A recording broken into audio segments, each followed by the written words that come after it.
दोस्तों, जब पूरे देश की निगाहें पश्चिम बंगाल पर टिकी थी, तब उत्तर प्रदेश में योगी आदित्यनाथ ऐसा क्या कर रहे थे जिसने फिर से साबित कर दिया कि उत्तर प्रदेश में अगर कानून को किसी ने अपने हाथों में लिया, सिस्टम से टकराने की कोशिश की, अराजकता पैदा करने का प्रयास किया, तो उसका हिसाब योगी आदित्यनाथ अच्छे से कर देंगे।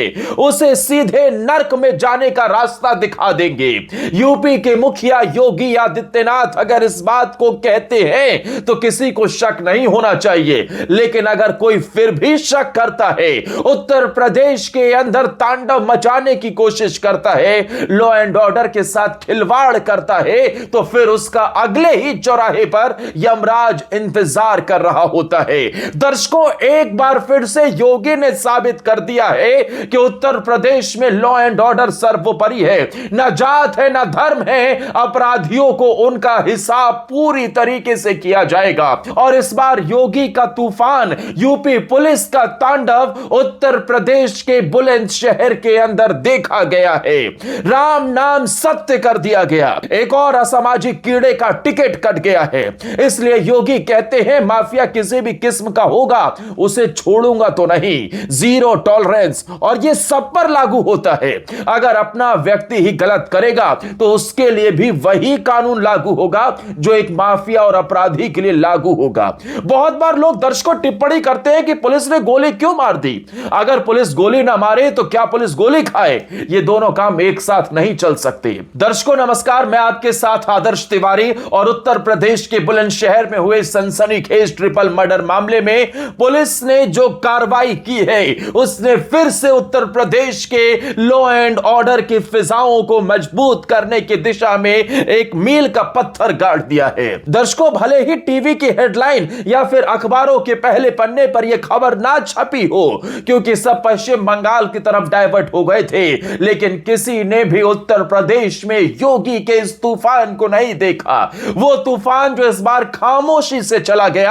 लेकिन आपको जान लेना चाहिए कि उत्तर प्रदेश में यूपी की पुलिस ने किस तरीके से एक बड़ी कार्रवाई की है। दर्शकों, उत्तर प्रदेश के बुलंदशहर में सनसनीखेज ट्रिपल मर्डर मामले में पुलिस ने सीधा ठाए ठाए कर दिया है। घटना के मुख्य आरोपी के ऊपर इनाम था और उसी इनामी बदमाश जीतू सैनी को पुलिस ने गुरुवार सुबह एक मुठभेड़ के दौरान ढेर कर दिया है। यह एनकाउंटर खुर्जा नगर क्षेत्र में स्वैट टीम ने और पुलिस की संयुक्त कार्रवाई में हुआ। पुलिस की जवाबी फायरिंग में जीतू सैनी गंभीर रूप से घायल हो गया था, जिसे इलाज के लिए अस्पताल ले जाया गया, जहां डॉक्टरों ने उसे मृत घोषित कर दिया। दर्शकों, इस पूरे मामले की शुरुआत 25 अप्रैल की रात को हुई थी, जिसने पूरे उत्तर प्रदेश को हिलाकर रख दिया था। खुर्जा के सुभाष रोड स्थित आरजेएस फिटनेस जिम में जीतू सैनी अपना जन्मदिन मना रहा था। पार्टी के दौरान दोस्तों ने मजाक में जीतू के चेहरे पर केक लगा दिया था।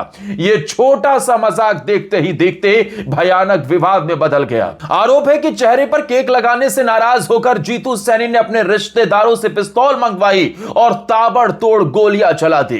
इस गोलीकांड में मनीष सैनी, अमरदीप सैनी, आकाश सैनी की मौके पर ही मौत हो गई थी। दर्शकों, बताया जा रहा है कि इसमें 2 पुलिस वाले भी घायल हुए हैं। अब यही मीडिया रिपोर्ट्स में छप रहा है। बुलंदशहर ट्रिपल का मुख्य आरोपी जीतू सैनी एनकाउंटर में ढेर 50,000 का इनामी बदमाश था। इसके अलावा 2 पुलिसकर्मी भी घायल हुए हैं। दर्शकों, यह बताया जा रहा है कि मुठभेड़ में जो 2 पुलिस वाले घायल हुए हैं, इस एनकाउंटर के दौरान पुलिस टीम को भी कड़े प्रतिरोध का सामना करना पड़ा। बदमाश की ओर से की गई फायरिंग में एक इंस्पेक्टर, एक हेड कांस्टेबल घायल हुए, जिन्हें इलाज के लिए अस्पताल में भर्ती कराया गया है। दर्शकों, जिस दिन बुलंदशहर के अंदर जीतू सैनी ने 3 लोगों की जान ले ली थी, गोली चलाकर एक छोटे से विवाद के चलते उसने पिस्टल उठाई और अपराधी बन गया, तभी लखनऊ में बैठे योगी आदित्यनाथ ने उसकी फाइनल स्क्रिप्ट पर साइन कर दिए थे। यूपी पुलिस को ऑर्डर जा चुका था कि जीतू सैनी बचना नहीं चाहिए। जिसने 3 लोगों की हत्या की हो, उस हत्यारे को धरती पर रहने का अधिकार नहीं है। और तभी पुलिस ने शुरू कर दी थी उत्तर प्रदेश में एक और इनामी बदमाश के मुठभेड़ की पूरी कहानी। पुलिस अधिकारियों ने बताया कि बदमाशों ने पुलिस की बुलेट प्रूफ जैकेट पर भी गोलियां दागी। इस मामले में अब तक 5 आरोपियों की गिरफ्तारी हो चुकी है दर्शकों, जबकि अन्य की तलाश के लिए पुलिस मिनिस्ट्री में लगातार दबिश दे रही हैं। पुलिस का दावा है कि जल्द ही इस हत्याकांड से जुड़े सभी दोषियों को सलाखों के पीछे भेजा जाएगा। दर्शकों, उत्तर प्रदेश में योगी आदित्यनाथ की सरकार है। दर्शकों, योगी आदित्यनाथ बार बार मंचों से यही कहते हैं कि अगर कोई दुस्साहस करने का प्रयास कर रहा है तो मत करना, सभ्य समाज में इसका कोई लेना देना नहीं है, ऐसे कर्मों के हिस्सेदारी सभ्य समाज में हो ही नहीं सकती, लेकिन फिर भी ऐसे काम किए जाते हैं। तो सवाल है क्यों? अब दर्शकों, जो पीड़ित है उनके जो परिवार वाले हैं उन्होंने कहा कि हमारे दिल को तसल्ली हो गई है, योगी जी ने जो त्वरित कार्रवाई करते हुए काम किया हम उससे बहुत खुश हैं, ऐसी कार्रवाई होनी चाहिए, आज हमारे दिल को तसल्ली मिली है। दर्शकों, उत्तर प्रदेश में 2017 के बाद योगी आदित्यनाथ का ऐसे ही बदलापुर देखने को मिलता है। उत्तर प्रदेश के अंदर अगर कोई भी लॉ एंड ऑर्डर से खिलवाड़ करता है तो उसका फाइनल टिकट काट दिया जाता है। उत्तर प्रदेश के अंदर 2017 के बाद कई बड़े एनकाउंटर देखने को मिले हैं, कई बड़े बदमाश, करीब 500-600 से ज्यादा माफियाओं को ढेर किया गया है। बड़े बड़े बदमाश जो हिट लिस्ट में थे उन सब का हिसाब किया गया। लेकिन दर्शकों, उत्तर प्रदेश के अंदर जो लोग कहते हैं योगी जात धर्म देखकर कार्रवाई करते हैं, अरे उन्हें देख लेना चाहिए कि ये जीतू सैनी था, अरे उन्हें देख लेना चाहिए कि विकास दुबे था, उन्हें देख लेना चाहिए कि अनिल दुजाना था, उन्हें देख लेना चाहिए कि मुख्तार अंसारी था या फिर अतीक अहमद था या फिर और लोगों पर हुई कार्रवाई। ना योगी जात देखते हैं ना योगी धर्म देखते हैं, क्योंकि अपराधी का कोई जात धर्म नहीं हो सकती, वो सभ्य समाज में रहने लायक ही नहीं है। अब दर्शकों, आप जरा कमेंट मुझे बताइएगा कि उत्तर प्रदेश के मुख्यमंत्री योगी आदित्यनाथ की इस कार्रवाई पर आप क्या कहना चाहेंगे। उत्तर प्रदेश में लॉ एंड ऑर्डर को आप 10 में से कितने नंबर देंगे, और क्या बदमाशों के ऊपर इसी तरीके की कार्रवाई होनी चाहिए जो फिर कोई दूसरा अपराधी ना बन सके। बदमाशी करने से पहले 100 बार सोचे कि उत्तर प्रदेश के अंदर एक ऐसा बाबा बैठा है जो पूरी तरीके से फाइनल टिकट कटाकर भेज देता है। दर्शकों, बुलंदशहर में पीड़ित परिवार कह रहा है कि हमें अपनी तरफ से जो मांग की गई थी खून के बदले खून दिया जाए, जैसे मेरे घर में हुआ है ऐसा उनके घर में होना चाहिए। मेरे 3 भाई गए थे, मुझे और मेरे परिवार के लिए जितना योगी जी ने किया है वो बहुत कुछ किया है। पुलिस प्रशासन हमारे लिए कार्रवाई कर रही है, मुझे इस बात से बहुत तसल्ली मिली है। और आगे के लिए मैं मोदी जी से, योगी जी से यह कहना चाहता हूं कि पुलिस प्रशासन जैसा कार्य कर रही है उनके साथ में ऐसा ही कार्य करना चाहिए, क्योंकि खून के बदले खून उनको भी यही अंजाम मिलना चाहिए। दर्शकों, ये जो जीतू सैनी था जो एनकाउंटर में ढेर हुआ है, ये मिस्टर यूपी रनर अप रह चुका था। देखिए इसकी बॉडी, आजकल ये एक शौक सा बन गया है, जिम जाना, बॉडी बनाना, और लोग ऐसे बाजू फोल्ड करके चलते हैं दर्शकों ये दिखाने के लिए कि हमारी बॉडी बनी हुई है। कहां गई बॉडी और अब कहां गई?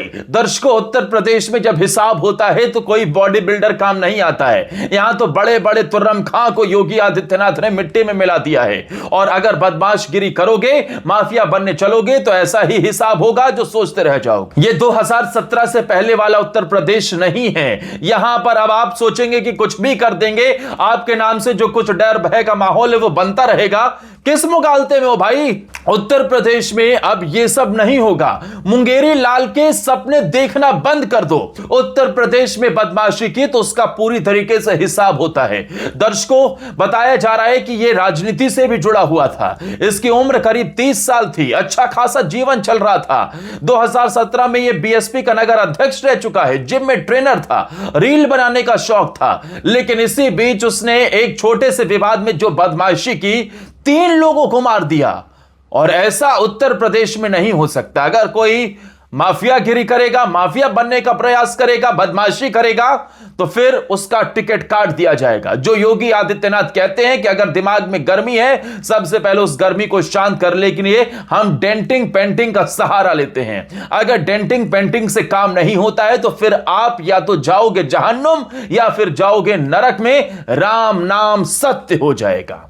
अब दर्शकों, इस पर आपका क्या कहना है? उत्तर प्रदेश में योगी आदित्यनाथ ने जो कार्रवाई की है, जो बुलंदशहर के अंदर घटना हुई, उसके बाद एक बार फिर से योगी की इस कार्रवाई पर अपनी राय जरूर बताएं। और आपका क्या मानना है, उत्तर प्रदेश में ये लॉ एंड ऑर्डर मॉडल पूरे देश में लागू होना चाहिए?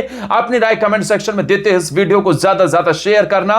और दर्शकों, जानकारी अच्छी लगी हो, ये वीडियो पसंद आई हो तो प्लीज हमारे चैनल को फॉलो और सब्सक्राइब भी कर लेना। जय हिंद, वंदे मातरम।